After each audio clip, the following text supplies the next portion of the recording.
Hi everyone, welcome to join to learn. ಇವತ್ತಿನ ಒಂದು ಸೆಷನ್ನಲ್ಲಿ ಕೃಷಿ ಅಧಿಕಾರಿ ಮತ್ತು ಸಹಾಯಕ ಕೃಷಿ ಅಧಿಕಾರಿ ಎಒ ಮತ್ತು ಡಬಲ್ ಎಒ ಈ ಎಕ್ಸಾಮ್ನ ತಯಾರಿಯ ಭಾಗವಾಗಿ ಕ್ಲಾಸ್ 11ನಲ್ಲಿ ಪ್ರಮುಖ ಪ್ರಶ್ನೆಗಳನ್ನು ಚರ್ಚೆ ಮಾಡ್ತಾ ಹೋಗೋಣ. ಕ್ಲಾಸನ್ನು ಸ್ಟಾರ್ಟ್ ಮಾಡೋಕ್ಕಿಂತ ಮುಂಚೆ ಒಂದು ಸ್ಮಾಲ್ ಮತ್ತು ಇಂಪಾರ್ಟೆಂಟ್ ಇನ್ಫಾರ್ಮೇಷನ್ ಇದೆ. ಈ ಕೃಷಿ ಅಧಿಕಾರಿ ಮತ್ತು ಸಹಾಯಕ ಕೃಷಿ ಅಧಿಕಾರಿ ಹುದ್ದೆಗಳ ತಯಾರಿಗೆ ಒಂದು ಕಂಪ್ಲೀಟ್ ಪರೀಕ್ಷಾ ಸರಣಿ, ಕಂಪ್ಲೀಟ್ ಟೆಸ್ಟ್ ಸಿರೀಸ್ ಏನಿದೆ ಅದು ಜಾಯಿನ್ ಟು ಲರ್ನ್ ಆ್ಯಪ್ನಲ್ಲಿ ಲಭ್ಯವಿರುತ್ತೆ ಅಂತ ಹೇಳ್ತಾ ಪ್ರಥಮ ಪ್ರಶ್ನೆಯನ್ನು ನೋಡೋಣ. Which tillage system leaves at least 30% of the soil surface covered with crop residue? ಅಂದರೆ ಯಾವ ಉಳುಮೆ ಪದ್ಧತಿ ಕನಿಷ್ಠ ಅಂದರೂ ಕೂಡ 30% ಮಣ್ಣಿನ ಮೇಲ್ಮೈಯನ್ನು ಬೆಳೆ ಉಳಿಕೆಗಳಿಂದ ಮುಚ್ಚಿರುತ್ತದೆ ಅಂತ ಪ್ರಶ್ನೆ. ಆಯ್ಕೆಗಳು: conventional tillage, conservation tillage, intensive tillage, clean tillage. ಸರಿಯಾದಂತಹ ಉತ್ತರ ಆಯ್ಕೆ 2 ಆಗುತ್ತೆ. ಸಂರಕ್ಷಣಾ ಉಳುಮೆ ಅಂತ ನಾವು ಕರಿತೀವಿ ಕನ್ಸರ್ವೇಷನ್ ಟಿಲ್ಲೇಜ್. ಈ ಕನ್ಸರ್ವೇಷನ್ ಟಿಲ್ಲೇಜ್ ಏನು ಮಾಡುತ್ತೆ, ಅಟ್ಲೀಸ್ಟ್ 30% ಏನು ಮಾಡುತ್ತೆ, ಮಣ್ಣಿನ ಮೇಲ್ಮೈಯನ್ನು ಈ ಬೆಳೆ ಉಳಿಕೆಗಳಿಂದ ಮುಚ್ಚುತ್ತೆ. So conservation tillage system leaves at least 30% of the soil surface covered with crop residue. So ಬಹಳ ಇಂಪಾರ್ಟೆಂಟ್ ಆಗುತ್ತೆ ಕನ್ಸರ್ವೇಷನ್ ಟಿಲ್ಲೇಜ್. ಈ ಕನ್ಸರ್ವೇಷನ್ ಟಿಲ್ಲೇಜ್ ಏನು ಅಡ್ವಾಂಟೇಜಸ್ ಇದೆ? ಮಾಡರ್ನ್ ಫಾರ್ಮಿಂಗ್ ಮೆಥಡ್ ಆಗುತ್ತೆ ಇದು, to prevent soil erosion and water loss. ಈ ಒಂದು soil ಎರೋಷನನ್ನು ಅಂದರೆ ಮಣ್ಣಿನ ಸವಕಳಿಯನ್ನು ಮತ್ತು ವಾಟರ್ ಲಾಸನ್ನು ತಡೆಗಟ್ಟೋಕೆ ಮತ್ತು ಕಡಿಮೆ ಮಾಡೋಕೆ ಈ ಒಂದು ಕನ್ಸರ್ವೇಷನ್ ಟಿಲ್ಲೇಜ್ ನಮಗೆ ಹೆಲ್ಪ್ ಮಾಡುತ್ತೆ. ಇನ್ನು residue management, living crop residues act as a protective shield. ಈ ಒಂದು ಕ್ರಾಪ್ ರೆಸಿಡ್ಯೂವನ್ನು ಮೇಲ್ಗಡೆ ಬಿಡೋದ್ರಿಂದ ಅದೊಂದು ಪ್ರೊಟೆಕ್ಟಿವ್ ಶೀಲ್ಡ್ ಆಗಿ ಕೆಲಸ ಮಾಡುತ್ತೆ. ಅಗಿನೆಸ್ಟ್, ಯಾವುದ್ರ ಅಗಿನೆಸ್ಟು ಪ್ರೊಟೆಕ್ಟಿವ್ ಶೀಲ್ಡ್ ಆಗಿ ಕೆಲಸ ಮಾಡುತ್ತೆ? ರೇನ್ ಮತ್ತು ವಿಂಡ್. ರೇನ್ ಹಾಗೂ ವಿಂಡ್ನ ಅಗಿನೆಸ್ಟು ಒಂದು ಪ್ರೊಟೆಕ್ಟಿವ್ ಶೀಲ್ಡ್ ಆಗಿ ಕೆಲಸ ಮಾಡುತ್ತೆ. ಇನ್ನು ಕನ್ಸರ್ವೇಷನ್ ಟಿಲ್ಲೇಜು ಸಾಯಿಲ್ ಹೆಲ್ತ್ ಮೇಲೆ ಯಾವ ರೀತಿ ಎಫೆಕ್ಟ್ ಮಾಡುತ್ತೆ? Increases soil organic matter. Soil organic ಮ್ಯಾಟರನ್ನು ಇನ್ಕ್ರೀಸ್ ಮಾಡುತ್ತೆ and improves soil structure over a time. Soil ಸ್ಟ್ರಕ್ಚರನ್ನು ಕೂಡ ಇಂಪ್ರೂವ್ ಮಾಡುತ್ತೆ. ಅರ್ಥ ಮಾಡ್ಕೊಳ್ಳಿ, ಸಾಯಿಲ್ ಆರ್ಗ್ಯಾನಿಕ್ ಮ್ಯಾಟರನ್ನು ಇನ್ಕ್ರೀಸ್ ಮಾಡುತ್ತೆ, ಹಾಗೆ ಸಾಯಿಲ್ ಸ್ಟ್ರಕ್ಚರನ್ನು ಕೂಡ ಇಂಪ್ರೂವ್ ಮಾಡುತ್ತೆ. ಇನ್ನು types of conservation tillage, mainly 3 types ಬರುತ್ತೆ. ಫಸ್ಟ್ ಬರೋದು ನೋ ಟಿಲ್ ಅಥವಾ ಜೀರೋ ಟಿಲ್ಲೇಜ್ ಅಂತ ಕರಿತೀವಿ. So seeding directly into residue. ಇದರಲ್ಲಿ ಏನು ಮಾಡ್ತೀವಿ, ನೋ ಟಿಲ್ ಅಥವಾ ಜೀರೋ ಟಿಲ್ಲೇಜಲ್ಲಿ seeding directly to a residue. ಎರಡನೇದು ಬರುತ್ತೆ ridge till, growing crops on permanent ridges. ಈ ರೀತಿಯಾಗಿ ರಿಡ್ಜಸ್ ಮೇಲೆ ಕ್ರಾಪ್ಸನ್ನು ಗ್ರೋ ಮಾಡ್ತೀವಿ. ಇನ್ನು ಮೂರನೇದು mulch till, distributing entire soil surface but living residue. So ಇದನ್ನು ಮಾಡ್ತೀವಿ ನಾವು ಇದರಲ್ಲಿ ಮಲ್ಚ್ ಟಿಲ್ಲಲ್ಲಿ. So reduces need for heavy machinery. So ಇದು ಕಾಸ್ಟ್ ಎಫಿಷಿಯನ್ಸಿ ಕೂಡ ಆಗುತ್ತೆ. ಯಾವುದು ಈ ಒಂದು ಕನ್ಸರ್ವೇಷನ್ ಟಿಲ್ಲೇಜು ಒಂದು ಕಾಸ್ಟ್ ಎಫೆಕ್ಟಿವ್ ಕೂಡ ಆಗುತ್ತೆ. ಯಾಕೆಂದರೆ ಹೆವಿ ಮಷಿನರಿಯ ಒಂದು ಅವಶ್ಯಕತೆ ಬೀಳೋದಿಲ್ಲ, ಹಾಗೆ saving fuel and labour cost. ಮುಂದಿನ ಪ್ರಶ್ನೆಯನ್ನು ನೋಡೋಣ. The CN ratio of stable soil organic matter. CN ratio of stable soil organic matter is approximately ಅಂತ ಕೇಳಿದ್ದಾರೆ. ಸ್ಥಿರವಾದ ಮಣ್ಣಿನ ಸಾವಯವ ಪದಾರ್ಥದ ಅನುಪಾತ ಎಷ್ಟು ಅಂತ ಪ್ರಶ್ನೆ. ಆಯ್ಕೆಗಳು 10:1, 20:1, 40:1, 100:1. ಸರಿಯಾದಂತಹ ಉತ್ತರ ಆಯ್ಕೆ ಒಂದಾಗುತ್ತೆ. The CN ratio of stable soil organic matter ಎಷ್ಟಿರುತ್ತೆ? 10:1. 10 ರೇಷಿಯೋ 1 ಬರುತ್ತೆ. ಅದು ಸ್ಟೇಬಲ್ ಸಾಯಿಲ್ ಆರ್ಗ್ಯಾನಿಕ್ ಮ್ಯಾಟರ್ದು ಒಂದು ಕಾರ್ಬನ್ ಮತ್ತು ನೈಟ್ರೋಜನ್ ರೇಷಿಯೋ. ಇನ್ನು ಫಸ್ಟ್ ಆಫ್ ಆಲ್ ಹ್ಯೂಮಸ್ ಅಂದರೆ ಏನು? ಸೊ ಹ್ಯೂಮಸ್ ಅನ್ನೋದು dark organic material that forms in soil when plant and animal matter decay. Plant ಮತ್ತು ಅನಿಮಲ್ ಮ್ಯಾಟರ್ ಕೊಳೆತಾಗ ಸೊ ಒಂದು ಡಾರ್ಕ್ ಆರ್ಗ್ಯಾನಿಕ್ ಮಟೀರಿಯಲ್ ಫಾರ್ಮ್ ಆಗುತ್ತೆ, ಅದಕ್ಕೆ ಹ್ಯೂಮಸ್ ಅಂತ ಹೇಳಿ ಕರಿತೀವಿ. ಇನ್ನು ಸ್ಟೇಬಲ್ ರೇಷಿಯೋ ಎಷ್ಟಿರುತ್ತೆ ಅಂದರೆ the constant 10:1 ratio indicates the decomposition process has reached a stable equilibrium. 10:1 ratio ಏನು ಇಂಡಿಕೇಟ್ ಮಾಡುತ್ತೆ, ಡಿಕಂಪೋಸಿಷನ್ ಪ್ರೊಸೆಸ್ ಏನಿದೆ ಅದು ರೀಚ್ ಆಗಿದೆ ಸ್ಟೇಬಲ್ ಈಕ್ವಿಲಿಬ್ರಿಯಮ್ಗೆ ಅಂತ ಹೇಳಿ ಒಂದು ನಮಗೆ ಇಂಡಿಕೇಟ್ ಮಾಡುತ್ತೆ. ಇನ್ನು nutrient cycling, the ratio is critical for the mineralization process where organic nutrients turn into inorganic forms for plants. ಇನ್ನು impact of added material with high CN ratio, example straw. ಇನ್ನು ಏನು impact ಮಾಡುತ್ತೆ, suppose ನಾವೊಂದು high CN ratio ಇರುವಂಥದ್ದನ್ನು ನಾವು add ಮಾಡಿದ್ವಿ ಅಂತಂದರೆ ಏನು impact ಮಾಡುತ್ತೆ? ಉದಾಹರಣೆಗೆ ಸ್ಟ್ರಾ ಸೊ ಸ್ಟ್ರಾ ಅಂತಂದರೆ ಇವಾಗ ನಾವು ಒಂದು ಒಣಗಿದಂಥ ಹುಲ್ಲುಗಳಿರ್ಬೋದು, ಹುಲ್ಲಿನ ಕಡ್ಡಿಗಳಿರ್ಬೋದು. ಸೊ ಅದೊಂದು ಹೈ CN ರೇಷಿಯೋ ಇರುತ್ತೆ. ಎಷ್ಟಿರುತ್ತೆ? ಕಾರ್ಬನ್ 60 ಇರುತ್ತೆ, ಹಾಗೆ ನೈಟ್ರೋಜನ್ 1 ಇರುತ್ತೆ CN ರೇಷಿಯೋ. ಸೊ ಇಲ್ಲಿ ಏನಾಗುತ್ತೆ, microbes deplete available soil nitrogen to decompose high carbon material. Microbes ಏನು ಮಾಡುತ್ತೆ? ಡಿಪ್ಲೀಟ್ ಮಾಡುತ್ತೆ, ತಡೆಗಟ್ಟುತ್ತೆ available soil nitrogen to decompose high carbon material, creating temporary nitrogen deficiency for plants. Suppose ನಾವು high CN ratio ಹಾಕಿದಾಗ temporary nitrogen deficiency ಉಂಟಾಗುತ್ತೆ. ಇನ್ನು ಎರಡನೇದು ನೋಡೋದಾದರೆ impact of material with low CN ratio and fertile soil. Example 15:1 ಅಂತ ಅನ್ಕೊಳ್ಳೋಣ. So ಇದೊಂದು fertility indicator ಆಗುತ್ತೆ. Low CN ratio generally means soil is fertile. So CN ratio ಏನಾದರೂ ಲೋ ಇತ್ತು ಅಂತಂದರೆ ಅವಾಗ ಸಾಯಿಲ್ ಫರ್ಟೈಲ್ ಕಂಡೀಷನಲ್ಲಿದೆ, ready to release nitrogen to crops ಅಂತ ಹೇಳಿ ಇಂಡಿಕೇಟ್ ಮಾಡುತ್ತೆ. ಸೊ ಎರಡು ಅರ್ಥ ಆಯ್ತಲ್ವಾ, ಹೈ CN ರೇಷಿಯೋ ಮತ್ತು ಲೋ CN ರೇಷಿಯೋ. ಇನ್ನು decomposition and mineralization cycle. Plant and animal ಡಿಕೆಯಿಂದ ಮೈಕ್ರೋಬಿಯಲ್ ಆ್ಯಕ್ಷನ್ ಉಂಟಾಗುತ್ತೆ ಅದ್ರ ಮೇಲೆ. ಸೊ ಅದರಿಂದ ನೈಟ್ರೋಜನ್ ಅಪ್ಟೇಕ್ ಆಗುತ್ತೆ, ನೈಟ್ರೋಜನ್ ಮುಂದೆ ರಿಲೀಸ್ ಆಗುತ್ತೆ, ಹ್ಯೂಮಸ್ ಫಾರ್ಮ್ ಆಗುತ್ತೆ, ಮತ್ತು ಹ್ಯೂಮಸನ್ನು ಈ ಒಂದು ಪ್ಲಾಂಟ್ ಏನು ಮಾಡುತ್ತೆ? ಮುಂದೆ ಅಪ್ಟೇಕ್ ಮಾಡುತ್ತೆ. ಸೊ ಇದೊಂದು ಸೈಕಲ್ ಗೊತ್ತಿರಬೇಕು. ಮುಂದಿನ ಪ್ರಶ್ನೆ, photosynthetically active radiation falls within the wavelength range of. ಆಯ್ಕೆಗಳು 10 to 300 nanometer, 400 to 700 nanometer, 700 to 1000 nanometer, above 1000 nanometer. ಸರಿಯಾದಂಥ ಉತ್ತರ ಆಯ್ಕೆ 2 ಆಗುತ್ತೆ. ಫೋಟೋಸಿಂಥೆಟಿಕಲಿ ಆಕ್ಟಿವ್ ರೇಡಿಯೇಷನ್ PAR ಅಂತ ಹೇಳಿ ಕರಿತೀವಿ. ಈ PARದು ರೇಂಜ್ ಎಷ್ಟಿರುತ್ತೆ ಅಂದರೆ 400 to 700 ನ್ಯಾನೋಮೀಟರ್ ಇರುತ್ತೆ. 400 to 700 nanometer. What is PAR? PAR ಅಂದ್ರೆ ಏನು? PAR ಏನು ರೆಪ್ರೆಸೆಂಟ್ ಮಾಡುತ್ತೆ? It represent specific wavelength of light that plants use to drive photosynthesis. ಒಂದು ಸ್ಪೆಸಿಫಿಕ್ ವೇವ್ಲೆಂತ್ ಆಫ್ ಲೈಟನ್ನು ಇಂಡಿಕೇಟ್ ಮಾಡುತ್ತೆ. ಆ ಸ್ಪೆಸಿಫಿಕ್ ವೇವ್ಲೆಂತ್ ಆಫ್ ಲೈಟಲ್ಲಿ ಪ್ಲಾಂಟ್ ಏನು ಮಾಡುತ್ತೆ? ಫೋಟೋಸಿಂಥಸಿಸನ್ನು ಡ್ರೈವ್ ಮಾಡುತ್ತೆ. So PAR and the visible spectrum almost identical ಇರುತ್ತೆ to the light visible to the human I.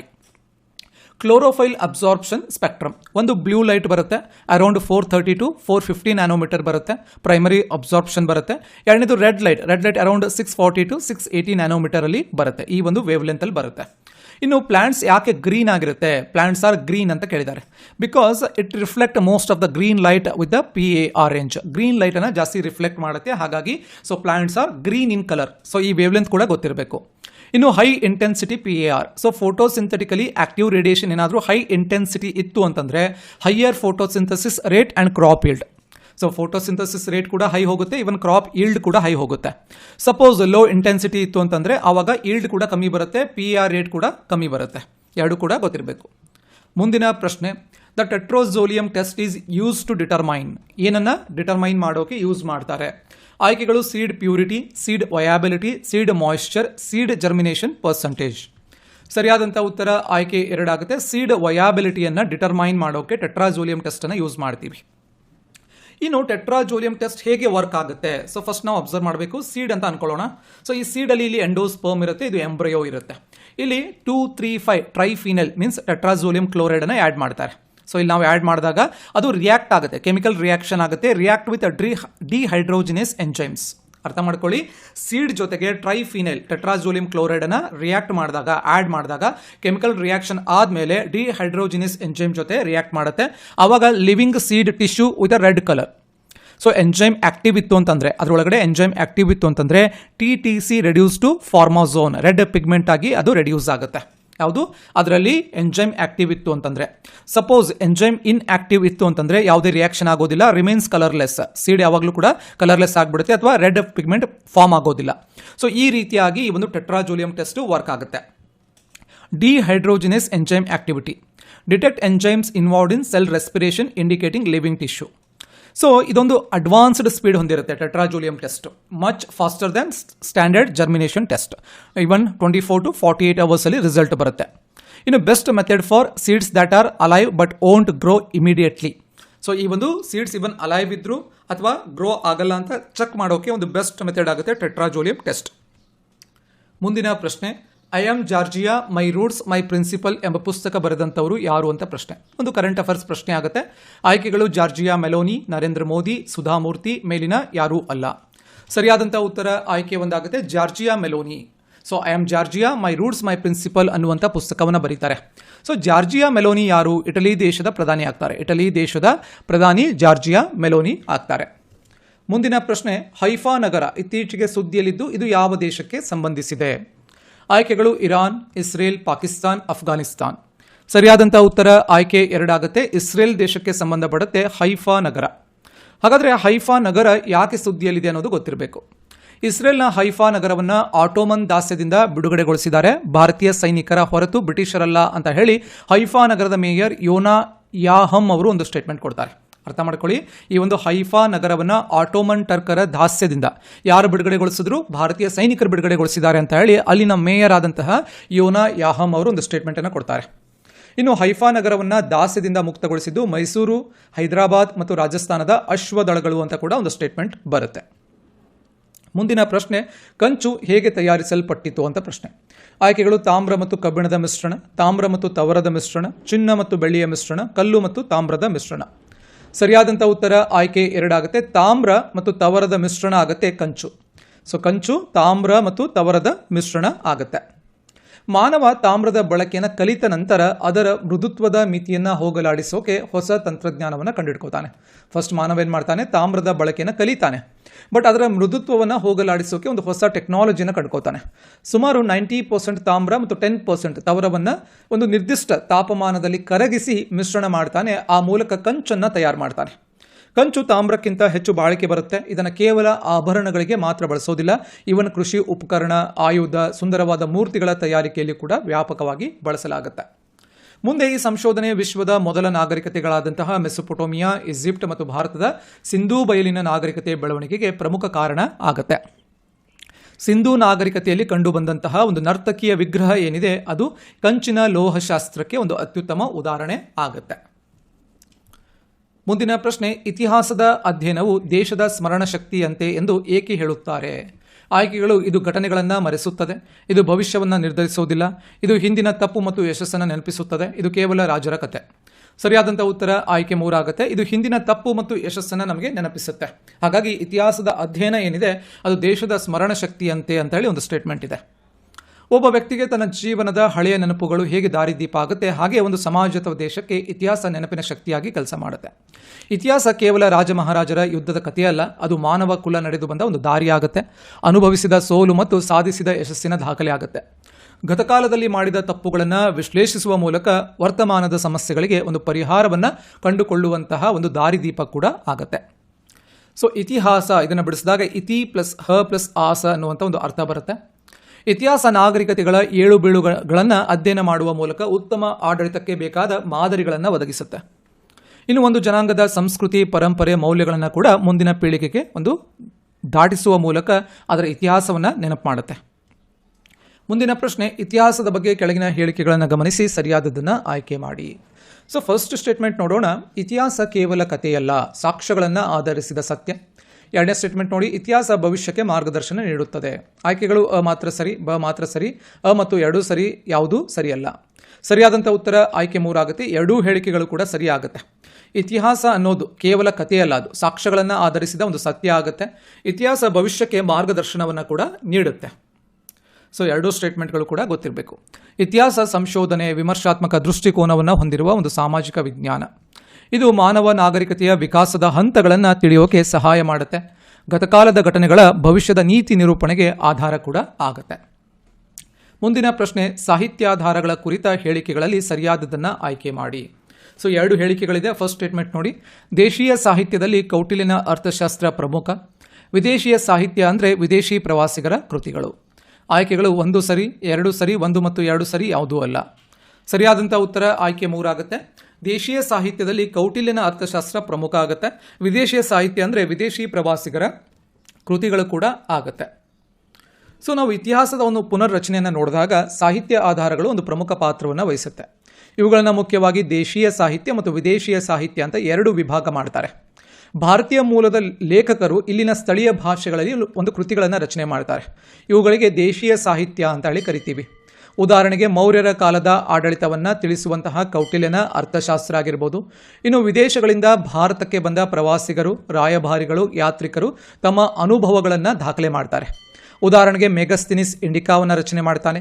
ಹಾಗೆ ಫಾಹಿಯಾನ್ ಫೋಕೋಕಿಯನ್ನು ರಚನೆ ಮಾಡ್ತಾನೆ. ಫೋಕೋಕಿಯನ್ನು ಫಾಹಿಯಾನ್ ಬರಿತಾನೆ. ಈ ಎರಡೂ ಆಧಾರಗಳು ಅಂದಿನ ಕಾಲದ ರಾಜಕೀಯ, ಸಾಮಾಜಿಕ ಮತ್ತು ಆರ್ಥಿಕ ಸ್ಥಿತಿಗಳನ್ನು ಅರ್ಥ ಮಾಡ್ಕೊಳ್ಳೋಕ್ಕೆ ನಮಗೆ ಸಹಾಯವನ್ನು ಮಾಡುತ್ತೆ. ಇನ್ನು ದೇಶೀಯ ಸಾಹಿತ್ಯಕ್ಕೆ ಕೆಲವೊಂದು ಉದಾಹರಣೆಗಳು: ಬಾಣಭಟ್ಟನ ಹರ್ಷಚರಿತ, ವಿಶಾಖದತ್ತ ಬರೆದಂತಹ ಮುದ್ರಾ ರಾಕ್ಷಸ, ಇನ್ನು ಕಲ್ಹಣ ಬರೆದಂತಹ ರಾಜತರಂಗಿಣಿ, ಇವೆಲ್ಲವೂ ಕೂಡ ದೇಶೀಯ ಸಾಹಿತ್ಯ ಆಗುತ್ತೆ. ಇನ್ನು ವಿದೇಶೀಯ ಸಾಹಿತ್ಯ: ಹ್ಯುವೆನ್ ಸ್ಯಾಂಗ್ ಬರೆದಂತಹ ಸಿ ಯುಕಿ, ಟಾಲೆಮಿಯ ಜಿಯೋಗ್ರಫಿ, ಹಾಗೆ ಪ್ಲಿನಿಯ ನ್ಯಾಚುರಲ್ ಹಿಸ್ಟ್ರಿ, ಇವೆಲ್ಲವೂ ಕೂಡ ವಿದೇಶೀಯ ಸಾಹಿತ್ಯ ಆಗುತ್ತೆ. ಸೊ ಯಾಕೆ ಇವುಗಳು ಮಹತ್ವವನ್ನು ಪಡ್ಕೊಳ್ಳುತ್ತೆ? ಇವು ಕೇವಲ ರಾಜರ ವಂಶಾವಳಿಗಳನ್ನು ಅಷ್ಟೇ ಅಲ್ಲ, ಅಂದಿನ ಕಾಲದ ತೆರಿಗೆ ಪದ್ಧತಿ, ಧಾರ್ಮಿಕ ಆಚರಣೆ, ವಿದೇಶಿ ವ್ಯಾಪಾರದ ಬಗ್ಗೆ ಕೂಡ ನಮಗೆ ಮಾಹಿತಿ ನೀಡುತ್ತೆ. ಸೊ ಹಾಗಾಗಿ ಇವುಗಳು ಇಂಪಾರ್ಟೆಂಟ್ ಆಗುತ್ತೆ. ಸೊ ಇಷ್ಟು ಇವತ್ತಿನ ಕ್ಲಾಸ್ನ ಡಿಸ್ಕಷನ್ ಪ್ಲಸ್ ಇನ್ಫಾರ್ಮೇಷನ್ ಆಗಿರುತ್ತೆ. ಮತ್ತೆ ಮುಂದಿನ ಸೆಷನ್ನಲ್ಲಿ ಮತ್ತಷ್ಟು ಪ್ರಶ್ನೆಗಳನ್ನು ಚರ್ಚೆ ಮಾಡೋಣ ಅಂತ ಹೇಳ್ತಾ ತಮಗೆಲ್ಲರಿಗೂ ಧನ್ಯವಾದಗಳು.